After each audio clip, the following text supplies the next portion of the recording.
ચુડેલ PHC ખાતે 14 વર્ષની બાલિકાઓને HPV vaccine અપાઈ। વિગતે વાત કરીએ તો છોટાઉદેપુર જિલ્લાના ચુડેલ ગામ સ્થિત PHC ખાતે આજરોજ 14 વર્ષની બાલિકાઓને ગર્ભાશયના કેન્સર સામે રક્ષણ મેળવવા માટે હ્યુમન પેપિલોમા વાયરસ વેક્સિન આપવામાં આવી હતી। આ કાર્યક્રમ હેઠળ ડોક્ટર જયદીપભાઈ રાઠવાના માર્ગદર્શન હેઠળ બાલિકાઓને વેક્સિન આપવામાં આવી તેમજ ગર્ભાશયના કેન્સર વિશે જાગૃતિ પણ ફેલાવવામાં આવી। આ વેક્સિન દ્વારા ભવિષ્યમાં ગર્ભાશયના કેન્સર જેવી ગંભીર બીમારી સામે સુરક્ષા મળે છે। આરોગ્ય વિભાગ દ્વારા બાલિકાઓના સ્વાસ્થ્ય માટે આ મહત્વપૂર્ણ પહેલ કરવામાં આવી છે।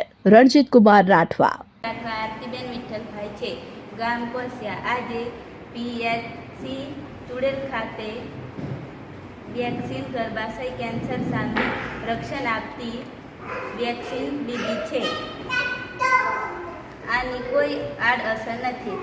મારી જેમ તમે પણ આવી રસી મુકાવો એવી મારી વિનંતી છે। આપનો ખૂબ ખૂબ આભાર।